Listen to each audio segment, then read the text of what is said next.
Out. Hello and welcome. We are here with a historian who's written a novel, someone that is absolutely a fabulous person to know because she went back to school after she retired. So Deena is going to challenge you with everything that you thought you knew about Shakespeare, and I'm going to let her introduce herself. Over to you, Deena. Well, thank you, Elizabeth. And this is the first time I have done slides, so bear with me. I pull up the first one, which is the flyer that Elizabeth prepared. And to get into the two Queen Elizabeths, and can they be compared? So that was my challenge. And I was very familiar with Queen Elizabeth I because I spent so many years researching the Elizabethan era, because that's when Shakespeare plays were written. And so I read up the little bios. I'm not going to read all of this, but I just wanted to show a comparison between the two ladies, or women, I should say. And being, they were both, when they were born, they were not expected to be the queen. As we know, in Queen Elizabeth I, her father, Henry VIII, was much married, and her mother was beheaded for adultery. But in the truth of the matter is because she didn't have a son, she had a girl. And then just skipping down, but because of her birth and the fact that her brother Edward died so young, and then her sister Bloody Mary was tried to change from the Protestant nation into the Catholic. We all are aware of that, but she became queen at the age of 25. So then we skip over to Queen Elizabeth II, and no one expected her to be the queen either. She was third in line after her uncle Edward and father Albert. But both women were educated. Elizabeth, I think the first, had a better education than Elizabeth II. But then Elizabeth I was actually expected to rule the country, where Elizabeth, it was different for her. And she became queen in 1952 at the age of 26. So basically, they were about the same age. And then we go into the reason why Elizabeth I never married is because a woman could rule a country, but if she were to marry, all her power and wealth would pass directly to her husband. The culture 400 years or almost 500 years ago now was the fact that women, girls, when they were born, were the property of their father. Marriages were arranged for them. And then when they were married, they lost all their power. If they had none to begin with. And then arranged marriages were made. And so with Queen Elizabeth, she had some big challenges, and the biggest one was the fact that she was a woman. And then the war with Spain came along, and Elizabeth II, she was actually, it had evolved to the point where England became a democracy, and people were voted into power. So prime minister and the parliament, those were elected. And so the focus on the monarchy became more the tradition, the pomp, rather than the politics of the monarchy. And then I think that what they had in common were men were, excuse me, my slide is hidden here. But the thing they had in common was that they both had men, elderly men, to help them. Queen Elizabeth had William Cecil, who was Lord Burleigh. He was the great treasurer, the most powerful man in England during her reign. And then Queen Elizabeth II, thank goodness, had Winston Churchill to help her. But they had, what I felt they had most in common was that the country came first, even before their family, and both were loved and respected by their people. And then, when I was doing my research on the Elizabethan era, I had to put it in perspective with us here in the United States, because if we look, all these things happened before, during the time of Elizabethan era, but yet the Pilgrims had finally landed at Plymouth Rock in 1620. So that came after all of my research came. And my motivation for writing Lady of the Play happened, as they said, during my college senior class, and then we were studying the authorship question. And when I was reading the plays and watching and going through the class, I thought to myself, why in the world are these plays have such strong female people in them? And because it's contrary to the culture of 400 years ago. And the professor put together a debate team. One side was arguing the fact that William Shakespeare was the true author. The other side was saying, no, it was Edward deVere, the 17th Earl of Oxford. And he's been the leading candidate for the last 100 years. But really sold me on the fact was in Alan Nelson's book's Monstrous Adversary, this quote, on the marriage market for at least 10 years, Elizabeth was not only far older than Anne Cecil had been at the time of her marriage to Oxford, but far more independent. If Anne had been a dove, Elizabeth was a hawk. And Oxford hadn't met his match. And that quote, I thought, what a great gal. I mean, I'm coming from a very independent spirit myself. I could really identify with Edward deVere's second wife, Elizabeth Trentham. We have so many Elizabeths, and it all springs from Queen Elizabeth I. And then so thinking that she'd be a wonderful protagonist after I graduated, I decided I would concentrate on her for my protagonist, but little did I realize at the time that I would actually find proof and compelling evidence that she was, in fact, the other Shakespeare besides Edward deVere. And in the plays, there's so many plays that have these strong female women in them. And just to give you some example, in Twelfth Night, Viola disguises herself as Cesario all throughout the play, and it's not until the very end that she reveals she's a woman. And to me, I thought, well, poor Orsino, he really thought she was a boy all through the play. And then Much Ado About Nothing, this is one of my favorite, Beatrice and Benedict, they throw these verbal darts at each other, and it's so great. And Elizabeth Trentham has an autobiographical poem, very long poem called Willoughby His Evasa. And in that poem written by Elizabeth, she is actually reminiscence of the arguments that you see occurring in Beatrice and Benedict. I believe Edward deVere, or Edward and Elizabeth, her nickname was Ely based on a poem that she signed, Ely. And they really played off of each other, which really makes these plays so great. And even in Lady Macbeth, even though she has a very evil woman, but she is so brilliant, and she manipulates a man to do her bidding. And in Love Labour's Lost, Boet, this is a quote: "Do not cursed wives hold that self-sovereignty only for when they strive to be lords or their lords?" And the princess replies, "Only for praise sake may we afford to any lady that subdues a lord." And then in Taming of the Shrew, which is one of my very favorite, it actually, I believe, is patterned after Elizabeth Trentham, because she resisted marriage tremendously. And then in Hamlet, you got Gertrude, who married her dead husband's brother, or a hasty marriage, and which was actually not looked upon as being incestuous. And then Othello in Desdemona has the courage to defy her father by marrying the Moor. But why not William Shakespeare? And the reason why is that the profile necessary to be the playwright, it's very hard to put the two together. William Shakespeare had the background and to be the playwright. His education in 400 years ago was not compulsory, but a few boys were allowed to go. They went to grammar school if their fathers would let them. Those grammar schools, we're not even sure there was one in Stratford, which is where Shakespeare was born, Stratford upon Avon. And illiteracy was very, very common. In fact, there's no definite statistics about the level of illiteracy, but it was most people believe it was probably over 90% in the country at that time.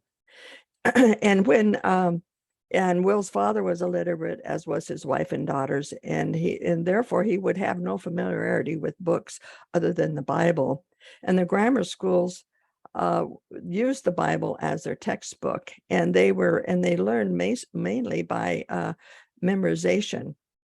and Queen Elizabeth, but Queen Elizabeth also put into place scholarships for bright young men that they could go to Oxford or Cambridge at no cost. And such was the case with Christopher Marlowe, a well-known playwright during Shakespeare's time, who was actually went to college, but nobody recognized Shakespeare as being overly bright. So he never went beyond grammar school.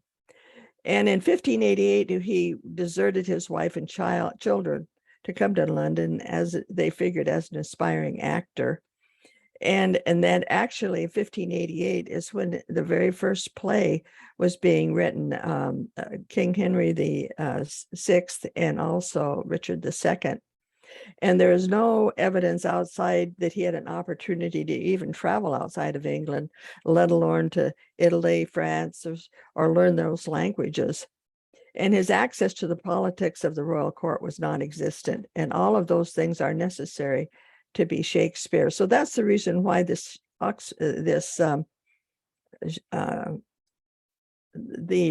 controversy has been around that it was somebody other than Shakespeare that was probably using the name Shakespeare to write under. And so then we look at the reason why Edward deVere was considered to be Shakespeare's, because he was highly educated. He graduated from Cambridge at the age of 16. He owned his own troupe of players called the Oxford Men and Oxford Boys. So he had great familiarity with the stage, because to be an actor in those days, you had to have a sponsor that provided a place to live and a certain small salary.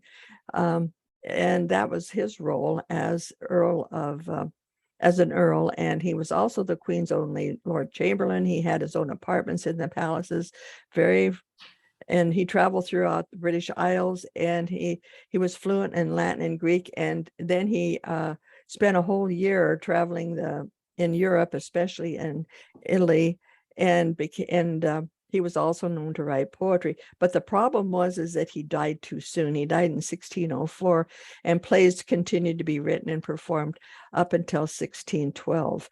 And 1612 is the year that Shakespeare retired. But these are the plays written and performed after Edward deVere died. And as you can see, they are mostly what we call the tragedies. And then if it was a woman who either influenced or wrote the plays, consider Elizabeth Trentham. Her background is that she was born right around 1560 in this small village called Rochester in Staffordshire. And the reason why they don't know exactly when she was born is because her birth records were not on file in Staffordshire.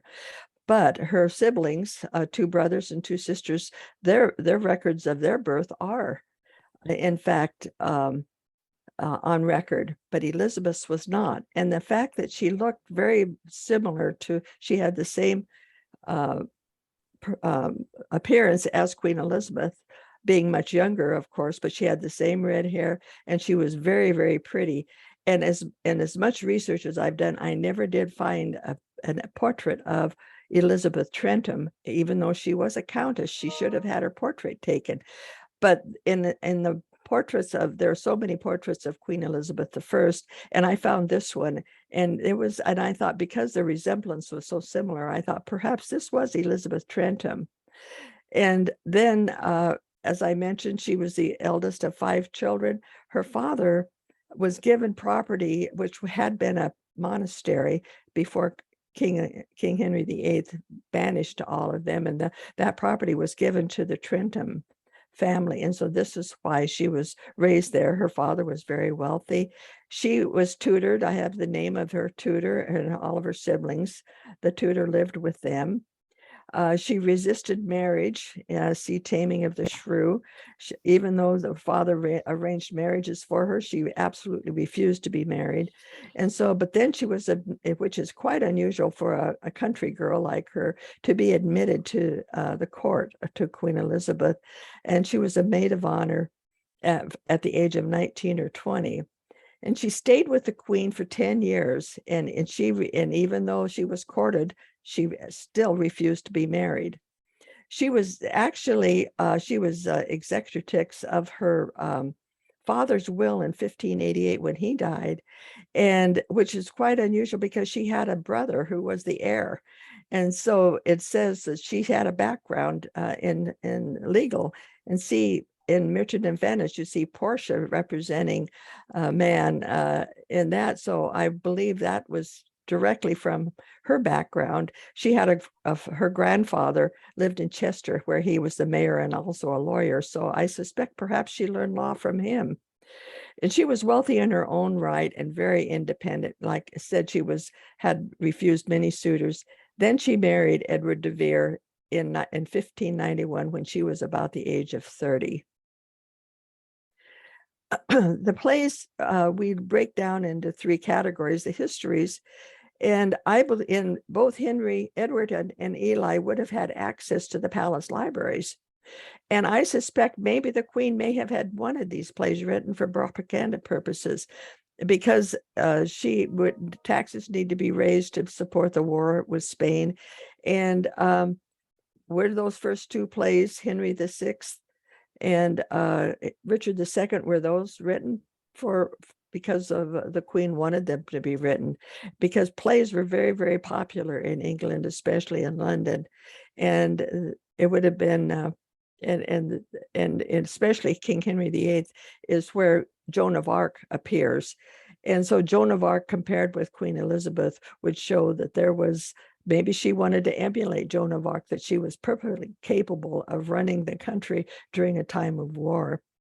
And then during the comedies were written during the collaboration of Edward and Ely, I believe, because of the style of writing is very similar, as I mentioned before, in Willoughby, his Evasa. If you have any interest in this at all, this is a great poem to pull up on the internet and read it. And it was and it patterns her life perfectly, Elizabeth Trentham. And then in the tragedies, of course, this would have been the dark period. It would have been after Queen Elizabeth died in 1603. She must have been very close to the Queen, because she was with her for 10 years before she married. And then even after she married, she was a lady in waiting. And Edward died in 1604. And during that time, they had a son right after they were married, and his name was Henry. And he was under a lot of harmful influence, and it worried her a great deal. So this could account for the dark period of where these tragedies were written. And then the compelling evidence I found in my book was the fact that I discovered during my research while I was writing the novel. And in Psalms 46, in the King James Version of the Bible was translated during the time starting in 1604, and it was published in 1611. And if you look in Psalms 46, I note this in my novel, as well as I've written an essay to show where those clues are located. And then also there are clues in the deVere crest of the standing female lion, and that crest directly relates back to a verse in Psalms 46. And it has to do with the spear being cut. So in this particular crest, you see a lion holding a broken spear. And Elizabeth Trentham died in 1612, which is the same year Shakespeare retired. Now, if she was using Shakespeare as her front, he would have had to retire when she died, because no more plays were written after that year, even though William Shakespeare didn't die until 1616. And also, which I discovered too, was Elizabeth has her will, and anyone can pull up Elizabeth Trentham's will. And in that, you see that she leaves money to her dumb man, which if she had William Shakespeare fronting for her, he would have wanted to be paid even after she was dead, so not to reveal her secret life.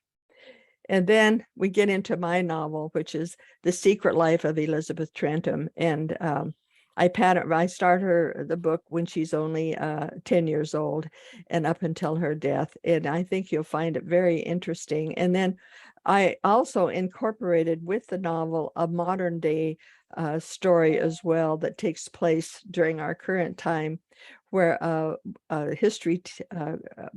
high school history teacher is and an elderly woman find clues to prove that the elderly woman's ancestor was, in fact, Elizabeth Trentham.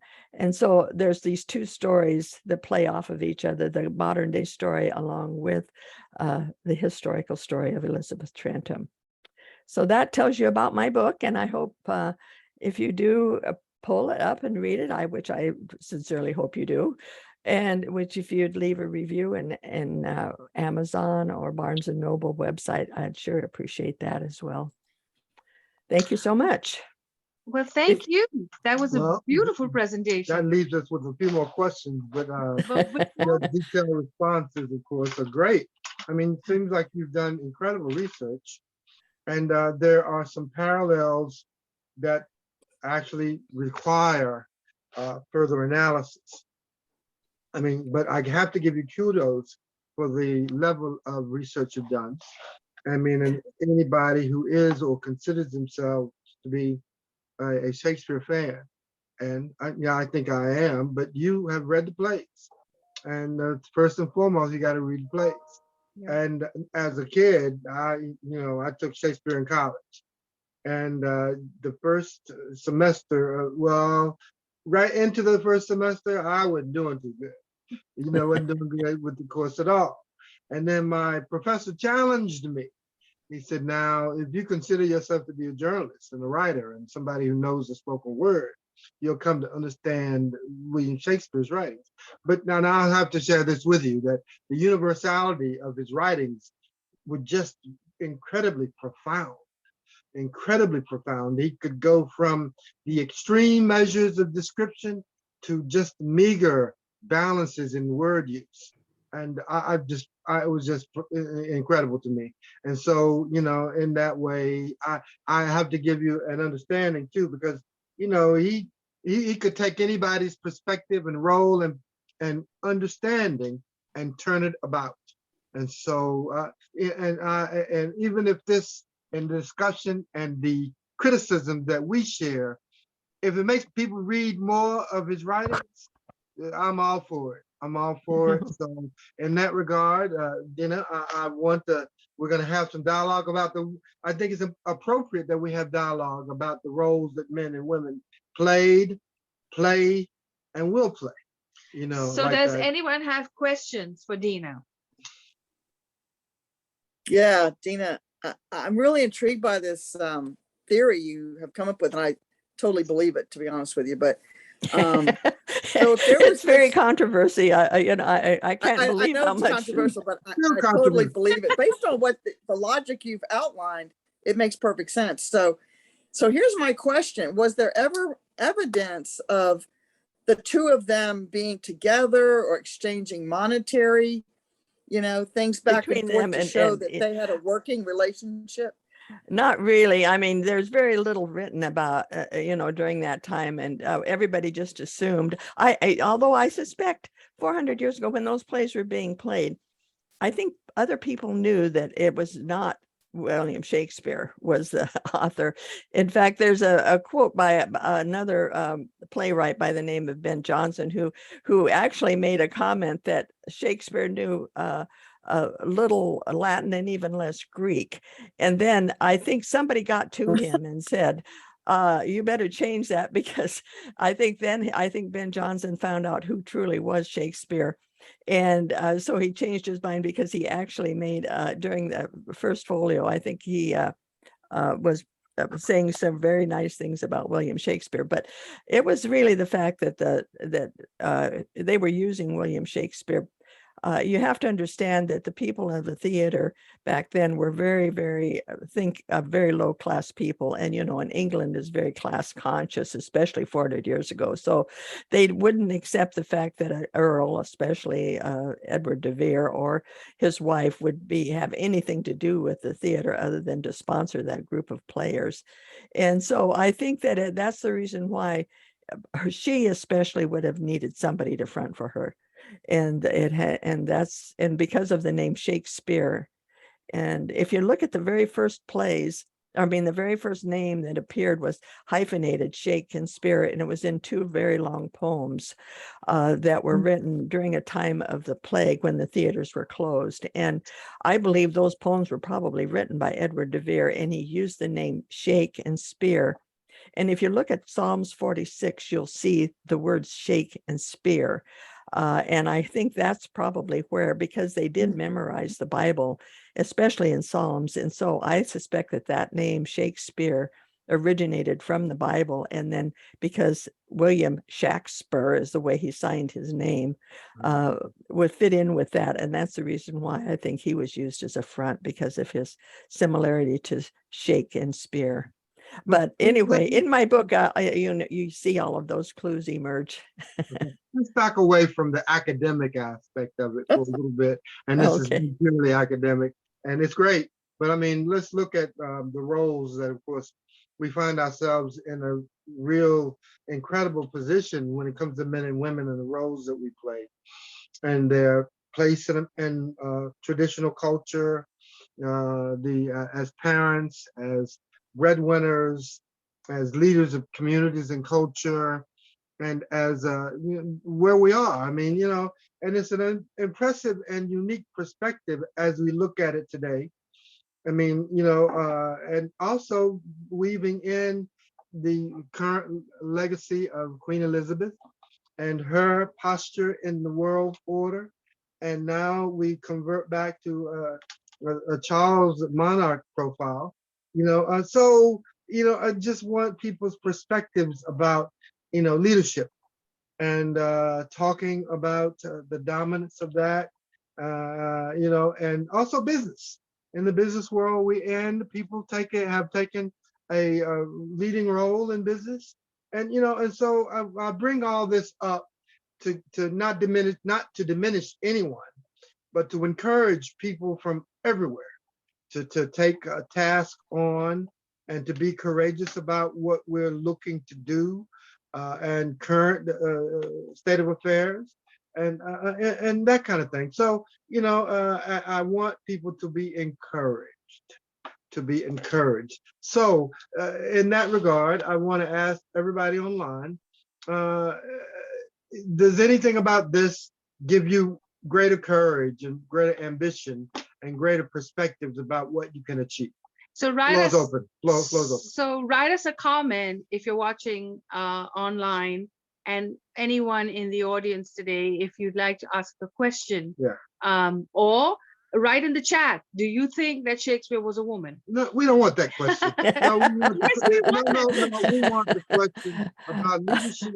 We want the question about taking dominant roles and also being encouraged to pursue things of importance. That's important. So 2 questions. Question number 1, did you think that... No, please don't do that. Please don't do that. Please don't do that. We'll come back to that, but I want people to be encouraged more than diminished. I don't care who they are. All right. Okay. All right. But I have to end the segment I have more speakers. Okay. So any questions, and answer the questions in the chat, please. Okay. Deena, would you like to close us? Well, I think to answer the question is that I think to understand what occurred with women 400 years ago, all you have to do is look at the Taliban, and you see pretty much what happened. So anyway, I'll let it go at that. Okay. All right, so get the book. And Deena has done some amazing thing, and I will make sure that the links are available so that you can get the book. It's a fabulous book, full of history and full of facts. So definitely Donna agrees. All right, thank you so much. I'm going to. Well, then the lions, tigers, and bears, I'll let you fight. I'll let you fight them. Okay. How's that? Okay.